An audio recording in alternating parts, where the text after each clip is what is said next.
Welcome back to my channel. आज हम disorders जो हमने चैप्टर कंटिन्यू किया था उसी का टॉपिक है। I think it is about part 6 और 7। ठीक है। सो इसमें हम ज़्यादातर चीज़ें तो वो है जो हम ऑलरेडी पढ़ चुके हैं, जैसे कि हमने न्यूरोट्रांसमीटर्स के बारे में काफ़ी डिटेल से पढ़ा है, हमने डिप्रेशन एंजाइटी के बारे में पढ़ा है। तो इसमें काफ़ी सारी चीज़ें रिपीटेड है, तो हम उतना डिटेल में नहीं जाएंगे, जो चीज़ थोड़ी सी न्यू होगी वो पढ़ेंगे। ठीक है।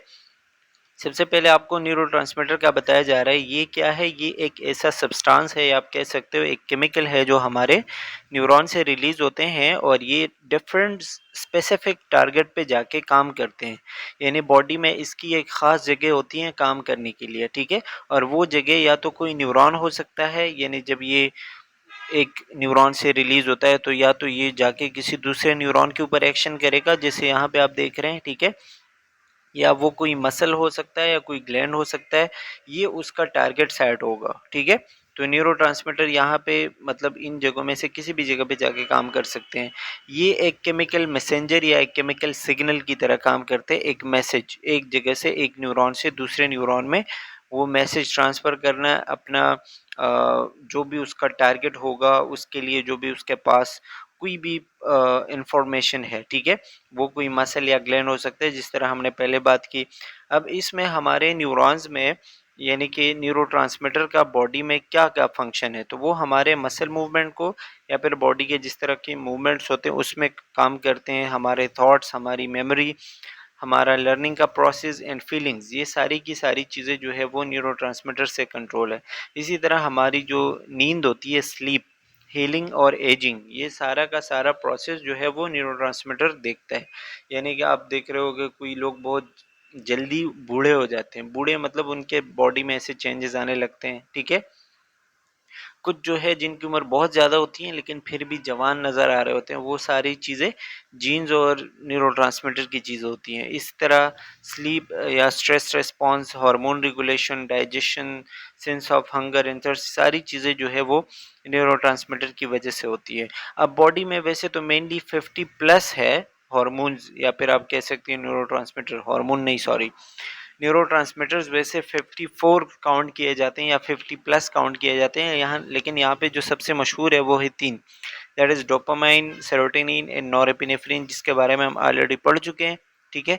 ये आपको पता है डोपामाइन का जो मुकम्मल या जो मेन काम है ना, वो मेनली हमें प्लेजर और खुशी देना है, लेकिन साथ साथ इसके और भी कुछ काम होते हैं, जैसे कि यहाँ पे motivation, memory control, mood, sleep, learning, concentration, movement and other body function, लेकिन यहाँ पे भी उसका थोड़ा बहुत काम हो सकता है। ठीक है। अब जो आपने इम्पॉर्टेंट चीज़ याद रखनी है हमारे एमसीक्यूज बेस यानी पेपर के लिए, ठीक है, तो वो ये है कि ये जो न्यूरोट्रांसमीटर है ये हमारे यानी कि जो डोपामाइन है ये ब्रेन में दो जगह से रिलीज होते हैं। एक को हम कहते हैं सब्सटेंशिया नाइग्रा, एक को हम कहते हैं ventral tegmental area. Substantia Niagara जो है ये हमारे ब्रेन में मिड ब्रेन में मौजूद होता है, और दूसरा जो वेंट्रल टेगमेंटल है ये भी मिड ब्रेन में मौजूद होता है। दोनों के दोनों एरिया यहाँ पे आपको नज़र आ रहा होगा। ठीक है। लेकिन यहाँ से जो हार्मोन रिलीज होते हैं वो अलग अलग जगह पे या अलग अलग उनका काम होता है। जैसे डोपामाइन जो सब्सटेंशिया नाइग्रा से रिलीज होता है वो हमारे मूवमेंट और स्पीच में हेल्प करता है, और जो टेगमेंटल या वेंट्रल टेगमेंटल से रिलीज होता है वो क्या करता है, जब हम कोई रिवॉर्ड लेते हैं या कम हमें कोई खुशी होती है ना, तो उस वक्त, ठीक है, उस वक्त रिलीज होता है। ये दोनों एरियाज के और भी काम होते हैं, जैसे कि सब्सटेंशिया नाइग्रा जो है वहाँ से एक हार्मोन रिलीज होता है जिसको हम कहते हैं मेलानिन। ठीक है। और वो जो है बॉडी में कलर प्रोड्यूसिंग का काम करते हैं, लेकिन उस फंक्शन पे हम नहीं जा रहे, अभी हम सिर्फ डोपामाइन की बात करते हैं। तो यहाँ पे आपने ये दो एरिया सब्सटेंशिया नाइग्रा और वेंट्रल टेगमेंटल एरिया याद रखना है। ठीक है। और उसका जो जो फंक्शन है वो भी। अच्छा, अब अगर डोपामाइन एक नॉर्मल लेवल में है, ठीक है, लेकिन अगर उससे ज़्यादा हो जाए या उससे कम हो जाए तो बॉडी में क्या-क्या नुकसानात हो सकते हैं। जैसे अगर ये ज़्यादा हो जाए या डेफिशिएंसी कम हो जाए, ठीक है, तो इसमें बहुत ज़्यादा जैसे डिप्रेशन, शिज़ोफ्रेनिया, साइकोसिस, ये बहुत सारे मसले हो सकते हैं। ठीक है। फीलिंग्स नहीं होती बंदे के, बिल्कुल ऐसे डिफरेंट मसले होते हैं। ठीक है। इसके अलावा जब डोपामाइन की कमी होती है तो मसल कंट्रैक्शन में मसले आते हैं, जिसकी वजह से पार्किंसन डिजीज़, जो कि एक काफ़ी हम पढ़ चुके हैं, कई बार पढ़ चुके हैं पार्किंसन डिजीज़ के बारे में, जिसमें मसल कंट्रैक्टेड रहते हैं, सख्त रहते हैं, जकड़े हुए रहते हैं और मसल मूवमेंट सही तरीके से नहीं होती, ठीक है? तो ये कमी की वजह से होता है। अगर ज़्यादा हो जाए तो बहुत ज़्यादा जो है वो हमारा मतलब बॉडी बहुत ज़्यादा एक्टिव हो जाती है, हेलुसिनेशन, डिल्यूजन, ये सारी चीज़ें ज़्यादा डोपामाइन रिलीज़ होने की वजह से होती हैं, ठीक है? तो उसमें कॉम्पिटिटिव, एग्रेसिव और ये पुअर इम्पल्स कंट्रोल, यानी अपने काम के ऊपर, अपने बॉडी के ऊपर कंट्रोल नहीं होता बंदे का, ठीक है? जब ये ज़्यादा होता है। इसके अलावा ये एडीएचडी जो attention deficit hyper activity disorder है, ठीक है? जिसमें बंदा एक जगह पे बैठता नहीं बल्कि कुछ ना कुछ करता रहता है, मतलब बहुत ज़्यादा एक्टिव होता है। तो वो हो सकती है, या कि बिंज ईटिंग, बहुत ज़्यादा खाना खाना, ठीक है? या फिर एडिक्शन या गैम्बलिंग, किसी चीज़ का आदी, जैसे सिगरेट का आदी बना दिया, नशे का आदी बना दिया, ठीक है? कोई जुआ की तरफ लेके गया, तो बहुत सारे मसले इसकी वजह से हो सकते हैं। इसी तरह आप देखते हैं सेरोटोनिन, सेरोटोनिन को हम 5 हाइड्रोक्सी ट्रिप्टामीन यानी कि 5 HTB कहते हैं, ठीक है? अक्सर ये आता रहता है बार बार, सेरोटोनिन की जगह 5 HT, तो आपको पता होना चाहिए। दैट मीन्स 5 हाइड्रोक्सी ट्रिप्टामीन, और ये उसके स्ट्रक्चर के हिसाब से मतलब उसका नाम रखा गया है, ठीक है? अब ये हमारे बॉडी में वेरियस एक्टिविटीज जैसे कि behaviour, mood, memory, gastrointestinal homeostasis, body temperature, sexual behaviour, sleep, ये सारी चीज़ें देखता है। लेकिन इसमें जो जहाँ ये प्रोड्यूस होता है वो हमने याद रखना है कि ब्रेन के एक स्पेसिफिक एरिया में प्रोड्यूस, जिसको रेफे न्यूक्लियाई कहते हैं। रेफे न्यूक्लियाई हमारे ब्रेन स्टेम में मौजूद होता है। ब्रेन स्टेम कौन सा एरिया होता है? जहाँ से स्पाइनल कॉर्ड स्टार्ट होता है, ठीक है? तो वो उसके पहले का जो ब्रेन का एरिया होता है उसको कहते हैं ब्रेन स्टेम। और ब्रेन स्टेम का एक एरिया है जिसको कहते हैं रेफे न्यूक्लियाई, और उससे जो है वो ये सेरोटोनिन रिलीज होता है, और सेरोटोनिन के ये सारे काम होते हैं, देख लीजिएगा, ठीक है? एक नज़र। अब अगर ये कम हो जाए तो डिप्रेशन होगा, ज़्यादा हो जाए तो इसकी वजह से सेरोटोनिन सिंड्रोम होता है। सेरोटोनिन सिंड्रोम क्या होता है कि जब सेरोटोनिन मतलब बढ़ेगा बॉडी में, तो जो हमने इसके फंक्शन पढ़े, ये सारी चीज़ें क्या होगा, बहुत ज़्यादा हो जाएंगी, बहुत ज़्यादा एक्टिव। जैसे उसको भूख बहुत ज़्यादा लगेगी, उसका मूड बहुत ज़्यादा मतलब हाइपर एक्टिव रहेगा, ठीक है? ब्लड क्लॉटिंग, शुगर लेवल, ये सारी चीज़ें बढ़ जाती है। तो ये सेरोटोनिन की एक्सेस होने की वजह से होती है, ठीक है? इसी के अलावा होते हैं नॉरेपिनेफ्रिन। नॉरेपिनेफ्रिन जो है ये एड्रेनलिन या फिर नॉरेड्रेनलिन भी हम कहते हैं। ये हार्मोन भी है और न्यूरोट्रांसमीटर भी है, यानी इसके दो काम है, ठीक है? हार्मोन या फिर न्यूरोट्रांसमीटर की अगर हम बात करें तो एज ए न्यूरोट्रांसमीटर ये एक केमिकल मैसेंजर है। वही बात, केमिकल मैसेंजर जो एक न्यूरॉन से दूसरे में ट्रांसफ़र करता है मैसेज, और ये हमारे मसल या ग्लैंड के लिए हो सकता है, ठीक है? और हार्मोन में भी यही कि ये हमारे, अच्छा अब यहाँ पे आपने ये बात याद रखनी है कि एज अ हार्मोन की जब हम बात करते हैं तो ये हमारे किडनी के ऊपर जो ग्लैंड होता है जिसको कहते हैं एड्रेनल ग्लैंड, वहाँ से रिलीज होता है, और ये हमारा काम क्या करता है? Alertness, arousal and attention, body को फ्लाइट और फाइट सिचुएशन के लिए रेडी करता है, ठीक है? आपके ब्लड वेसल उस वक्त कंस्ट्रक्ट हो जाते हैं, छोटे हो जाते हैं, आपका ब्लड प्रेशर जो है वो बढ़ता है, थोड़ा सा मेंटेन होता है, यानी कि, ठीक है? और स्ट्रेस के लिए आपको प्रिपेयर करता है। इसके अलावा ये आपके सोने जागने का जो साइकिल है ना, वो भी देखता रहता है, आपके मूड और मेमोरी में भी इसका काम होता है। अगर ये कम हो जाए तो इसकी वजह से एंजाइटी, डिप्रेशन, एडीएचडी ये मसले होते हैं, और अगर कम हो जाए तो ज़्यादा हो जाए तो ये हाइपरटेंशन, सारी चीज़ें तेज़ हो जाएंगी ना, तो उसकी वजह से ये आप देख लीजिएगा। अच्छा, इसके अलावा आपको बताया जा रहा है the difference between mood and affect. Mood का मतलब क्या है? Mood refers to a persistent emotional state that influences a person's overall outlook। Mood का मतलब ये होता है कि आपके अंदर जो आपके जो फीलिंग्स है, जो आपके इमोशनल स्टेट है, ठीक है? जो आपके मतलब सिचुएशन को या आपके बिहेवियर को किसी तरीके से अफेक्ट करता है, उसको हम कहते हैं मूड। और ये सिर्फ आपको पता होता है। जैसे अभी आपको फॉर एग्जांपल बहुत ज़्यादा गुस्सा आ रहा है, ठीक है? किसी भी बात पे बहुत ज़्यादा गुस्सा आ रहा है, लेकिन आप शो नहीं कर रहे हो, लेकिन आपका मूड है ऐसा, आप एक इमोशनल स्टेट से गुजर रहे हैं जिसमें आप बहुत ज़्यादा गुस्सा है। तो ये जो है आपका मूड होगा, जो आपको सिर्फ पता है, जो सब्जेक्टिव है। यहाँ पे क्या लिखा हुआ है? सब्जेक्टिव एक्सपीरियंस, ठीक है? जो सब्जेक्टिव है, जो आपको पता है, और इसमें आप या हैप्पी, सैड, एंशियस, बहुत सारे मूड्स होते हैं बंदे के, ठीक है?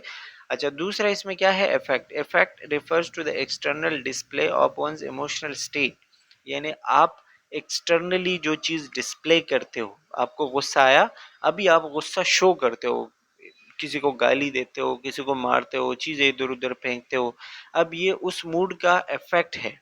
ठीक है, आप बहुत ज़्यादा खुश हैं, आप जो है वो लोगों को गले लगा रहे हैं, आप नाच रहे हैं, आप गाने सुन रहे हैं, आप कुछ भी कर खुश हैं, ठीक है, तो उसमें आप क्या कर रहे हो, अपना मूड जो है, जो आपको खुशी हो रही है वो आप डिस्प्ले कर रहे हो।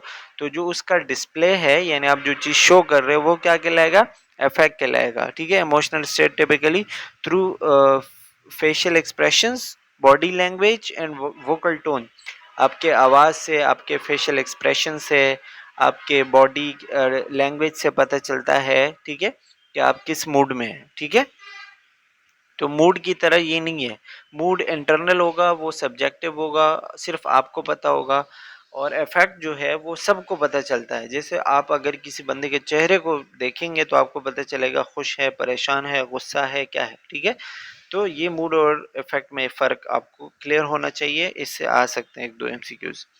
ओके, मूड और अफेक्टिव डिसऑर्डर्स क्या होते हैं। मूड और अफेक्टिव डिसऑर्डर यानी कि हमारे मूड में, हमारे ज़िंदगियों में ऐसी एबनॉर्मेलिटीज़ आना, ऐसे चेंजेस आना जो हमारी ज़िंदगी को मुतासिर करें, जो डेली लाइफ की एक्टिविटीज़ होती है ना, उसको मुतासिर करें। So it is mood disorder.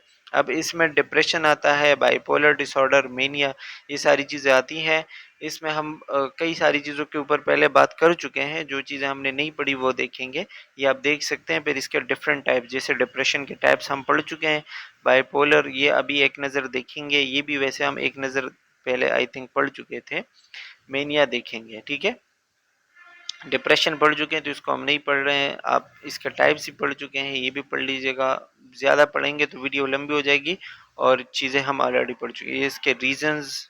ठीक है, एक जो चीज़ हमने पढ़नी है that is bipolar disorders. Bipolar नाम से पता चलता है, बाई का मतलब होता है दो, पोलर का मतलब होता है पोल्स यानी कि एंड्स। ठीक है, तो बाइपोलर यानी कि ऐसी एक साइकोटिक बीमारी या एक साइकेट्रिक मसला, जिसमें क्या होता है कि मरीज दो सिचुएशन में होता है, कभी वो बहुत ज़्यादा परेशान होगा, कभी बहुत ज़्यादा खुश होगा, कभी वो बहुत ज़्यादा सुस्त होगा, कभी वो बहुत ज़्यादा एक्टिव होगा, यानी उसके दो सिचुएशंस चल रहे होंगे। ठीक है, डिफरेंट टाइम्स पे। अच्छा, अब इसमें जैसे characterize by recurrent episode of mania. Mania का मतलब होता है बहुत ज़्यादा एक्टिव, हाइपोमेनिया भी कहते हैं उसको। ठीक है, यानी कि वो बहुत ज़्यादा खुश है, बहुत ज़्यादा एक्टिव है, इमोशनल स्टेट उसका सही है या बहुत ज़्यादा हाइपर है। ठीक है, अच्छा, एंड डिप्रेशन, या तो ये मेनिया में होगा या डिप्रेशन में होगा। डिप्रेशन आपको पता है उसमें सारी चीज़ें लो हो जाती है, कोई फीलिंग्स नहीं होती, कुछ काम करने को दिल नहीं कर रहा होता, सारी चीज़ें जो है वो उसके बिल्कुल अपोजिट हो जाती है। ये जेनेटिकल हो सकती है, न्यूरोबायोलॉजिकल हो सकती है, यानी आपके बॉडी में कोई मसला, ब्रेन में कोई मसला, केमिकल्स का कोई इधर उधर होना। ठीक है, इन्वायरमेंटल कोई प्रॉब्लम हो सकता है। लेकिन बाइपोलर में क्या होगा, recurrent episodes of mania and depression, या तो बंदा बहुत ज़्यादा एक्टिव होगा या बहुत ज़्यादा डाउन होगा। ठीक है, अब जैसे कि इसमें आप देख सकते हैं, एक होता है बाइपोलर 1, एक होता है बाइपोलर 2। ठीक है, बाइपोलर 1 को हम कहते हैं हाइपोमेनिया। आप देख सकते हैं ये यहाँ पे ऐसे आ रहा है, फिर यहाँ पे आ रहा है। ठीक है, तो जो बाइपोलर है, इसमें बंदा नॉर्मल स्टेट से जाएगा और हाइपोमेनिया की तरफ जाएगा, यानी उसके एक्सप्रेशंस, उसके जो बॉडी के जो मतलब पोस्चर होंगे, बहुत ज़्यादा एक्टिव, हाईली एक्टिव होंगे, जिसको हम बाइपोलर 1 कहेंगे, हाइपोमेनिया या मेनिया भी कहते हैं इसको। फिर आता है बाइपोलर 2। तो बाइपोलर 2 में आप देख रहे हैं ये नीचे की तरफ आ रहा है, जिसमें क्या लिखा हुआ आ गया, डिप्रेशन, यानी कि इसमें चीज़ें बिल्कुल कम होंगी, बिल्कुल क्या कह सकते हैं, बिल्कुल लो स्टेट पे होगा बंदा। ठीक है, अच्छा, बीच में आपको एक और कलर नजर आ रहा है, that is the yellow colour. ठीक है, येलो है या फिर क्या है, जिसके लिखा हुआ है साइक्लोथीमिया। तो साइक्लोथीमिया भी बाइपोलर का ही टाइप हो सकता है, लेकिन इसमें जो जो बंदे के इमोशनल स्टेट्स होंगे ना, मेनिया और डिप्रेशन के, वो उससे थोड़े से कम होंगे। जैसे ये बंदा ना बहुत ज़्यादा हाइपोमेनिया में है, ना बहुत ज़्यादा डिप्रेशन में है। ठीक है, ये बस बीच में चल रहे हैं, देख रहे हैं। तो जो बीच में होगा बाइपोलर 1 बाइपोलर 2 के, इसको हम कहते हैं साइक्लोथीमिया। अच्छा, यहाँ पे उसके डिफरेंसेस आपको बताया गया है कि बाइपोलर 1 जो है ये डिप्रेसिव एपिसोड्स है जो कि तकरीबन 2 हफ्ते तक चल सकते हैं, ठीक है। और बाइपोलर 2 जो है ये भी मतलब 2 हफ्ते से ज़्यादा होंगे और इसमें चीज़ें जो है वो डाउन लॉन्गर चलती है ना, मतलब ज़्यादा टाइम चलती है, तो वो बंदे का मूड डिप्रेस चलता है ज़्यादातर, ठीक है। मैनिक एपिसोड विद और विदाउट हाइपोमेनिक एपिसोड, यानी कि इसमें मैनिक एपिसोड्स होते हैं बहुत ज़्यादा एक्सट्रीमली हाईली एक्टिव होती है बॉडी, या फिर आप कह सकते हो कि जब बंदा एक्सट्रीम इमोशनल स्टेट पे पहुंचता है, ठीक है, ये हाइपोमेनिक एपिसोड्स में है, ठीक है। ये इसमें साइकोटिक सिम्टम्स होते हैं। साइकोटिक सिम्टम्स क्या होते हैं बाइपोलर 1 में, कि आपको रियलिटी का अंदाज़ा नहीं होता, आप रियलिटी से बिल्कुल अलग हो जाते हो, ठीक है। और बाइपोलर 2 में साइकोटिक सिम्टम्स नहीं होते, ठीक है। ये आपके डेली लाइफ के फंक्शन को बाइपोलर 1 में, यानी आपके डेली लाइफ के फंक्शन डिस्टर्ब हो सकते हैं। इसमें ज़्यादातर मतलब वो नहीं होते, लेस इफेक्ट होता है उनके ऊपर, ठीक है। ये वहीं पर से अब उसके जो है वो बताए गए हैं डिफरेंसेस, तो ये आप देख सकते हैं। साइक्लोथीमिया का भी इसमें ऐड किया गया कि ये अल्टरनेटिंग है बिटवीन हाइपोमेनिक एंड डिप्रेसेंट, ठीक है, दोनों के, यानी कि बाइपोलर 1 बाइपोलर 2 के बिल्कुल बीच में। अच्छा, रीज़न इसके ये है कि या तो जेनेटिकल है या कोई बायोलॉजिकल है या फिर एनवायरमेंटल रीज़न हो सकता है, ठीक है। एंड इसके अलावा बाइपोलर डिसऑर्डर के डिप्रेशन मेनिया के दोबारा से यहाँ पे सिम्टम, जैसे मेनिया में बंदा बहुत ज़्यादा एक्सेसिवली बात करेगा, उसके सोच जो है वो रेपिडली चेंज होते रहेंगे। यहाँ पे आप देख सकते हैं ना, इसमें एक्टिव है, ये इसमें बस पड़ा हुआ है, सोया हुआ है, ठीक है। अच्छा, hostility, less sleep and delusion, ये सारी चीज़ें होती हैं मेनिया में। डिप्रेशन में prolong sadness, extreme fatigue, memory loss and poor nutrition, ये सारी चीज़ें होती हैं, ठीक है। अच्छा, मेनिया का बता दिया कि क्या है, over the top level of activity और एनर्जी, जब बहुत ज़्यादा ओवर द टॉप हो जाए उसको कहते हैं मेनिया, ठीक है। This elevation must be a change from your usual self and be noticeable by others, यानी कि ये सारी चीज़ें जो है ऐसी होती हैं कि दूसरे बंदे को पता चलता है कि हाँ, ये बंदा तो कोई एबनॉर्मल बिहेवियर कर रहा है, ठीक है। तो ये अच्छा, फिर इसके डिफरेंट मतलब वो टाइप्स होते हैं, हाइपोमेनिया, एक्यूट मेनिया, डिलीरियस और मिक्स्ड मेनिया, ठीक है। फिर इसमें डिफरेंट, जैसे कि यहाँ पे आपको बताया जा रहा है, 4 तरह के इसके टाइप्स होते हैं मेनिया के, जिसमें सबसे पहला है हाइपोमेनिया। हाइपोमेनिया जो है ये पहला स्टेज होता है जिसमें मेनिया का, यानी कि जब बंदे के इमोशंस लेवल पे जा रहे होते हैं ना, तो ये उसका पहला स्टेज है। तो जाहिर है पहले थोड़ा सा लेस सिवियर होगा, यानी कम होगा, which are milder in intensity, ठीक है। और इंडिविजुअल में experience increase energy, creativity and productivity. जब बंदा मेनिया में जा रहा होता है तो पहले उसका जो एपिसोड या उसका जो टाइप आता है दैट इज हाइपोमेनिया, जिसमें बंदे की एनर्जी थोड़ी सी बढ़ रही होती है, उसको उसकी क्रिएटिविटी और प्रोडक्टिविटी, यानी उसको लग रहा होता है कि मैं कोई काम करूं, कुछ करूं, मैं उसको एनर्जेटिक अपनापन फील हो रहा होता है, ठीक है। फिर उसके बाद आता है एक्यूट मेनिया। एक्यूट मेनिया में जब जैसे मेनिया आगे जाता है, symptoms escalate in severity and intensity, यही चीज़ें जो हमने पढ़ी ये थोड़ी सी मज़ीद बढ़ती है, एनर्जी थोड़ी सी मज़ीद बढ़ जाती है, उसको बहुत ज़्यादा एक्टिव अपना आप लग रहा होता है, ठीक है। और उसकी सिविरिटी इंटेंसिटी भी बढ़ जाती है। अच्छा, फिर इसमें क्या होता है, करेक्टराइज बाय एक्सट्रीम यूफोरिया, इसमें बंदे को यूफोरिया वाली सिचुएशन हो जाती है, यानी कि बहुत ज़्यादा, जैसे बंदा उड़ रहा हो, बहुत ज़्यादा अच्छा लग रहा होता है उसको, ठीक है। अच्छा, इसके अलावा racing thoughts and rapid speech, racing, बहुत ज़्यादा तेज तेज बोलेगा, बार बार बोलेगा, एक बात करेगा बीच में वो दूसरी बात पे जंप मारेगा, फिर तीसरी बात पे जंप, यानी एक चीज़ पे वो नहीं बात करेगा, डिफरेंट, एक एक एक बात वो बोल रहा है, फिर दूसरी कोई बात सामने आ गई तो दूसरी को लेके शुरू हो जाएगा। तो इसी तरीके से, ठीक है। इंडिविजुअल में become increasingly impulsive and engage in risky behaviour, इनका जो काम होगा उस वक्त जो ये कुछ भी करेंगे तो वो बिना सोचे समझे करेंगे, इम्पल्सिव बिहेवियर जिसको कहते हैं, ठीक है। और रिस्की बिहेवियर में भी जा सकते हैं, यानी कि कुछ भी ऐसा खतरनाक कर सकते हैं बिना सोचे, जैसे फॉर एग्जांपल उसके पास अगर जेब में 10,000 रुपए हैं तो वो 10,000 1 मिनट में खर्च करेगा, वो सोचेगा नहीं कि क्या करना है क्या नहीं करना, ठीक है। तो एक्यूट मेनिया। इसी तरह मिक्स्ड मेनिया होता है जिसमें हम बाइपोलर यानी कि उसमें बहुत मैनिक और डिप्रेसिव सिम्टम्स दोनों आते हैं, इसके ऊपर तो हमने बात की लास्ट स्लाइड में, ठीक है। डिलेरियस मेनिया में क्या होता है, in this stage mania reaches its peak intensity leading to a state of delirium characterized by severe agitation, confusion and disorientation। जब बहुत बहुत ज़्यादा वो सिम्टम्स पीक पे पहुंच जाते हैं तो फिर डिलेरियम वाली वो स्टेज आ जाता है, ठीक है। यानी कि बहुत ज़्यादा एक आउट ऑफ कंट्रोल आप कह सकते हो, जिसमें बंदे को घबराहट होती है, कंफ्यूज होता है, ठीक है, और उसको रियलिटी का अंदाज़ा नहीं होता, डिसोरिएंट हो जाता है। इंडिविजुअल में एक्सपीरियंस प्रोफाउंड हेलुसिनेशन और डिल्यूजन, इसमें वही हेलुसिनेशन डिल्यूजन वाली बात भी आ जाती है, ठीक है।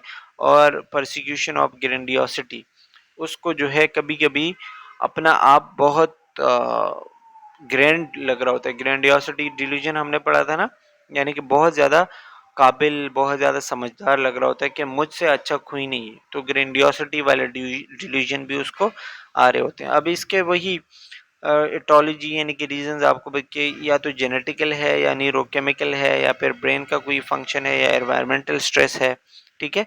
सिम्टम्स भी आपको ये बताए गए हैं, देख लीजिएगा, पढ़ लीजिएगा एक नज़र।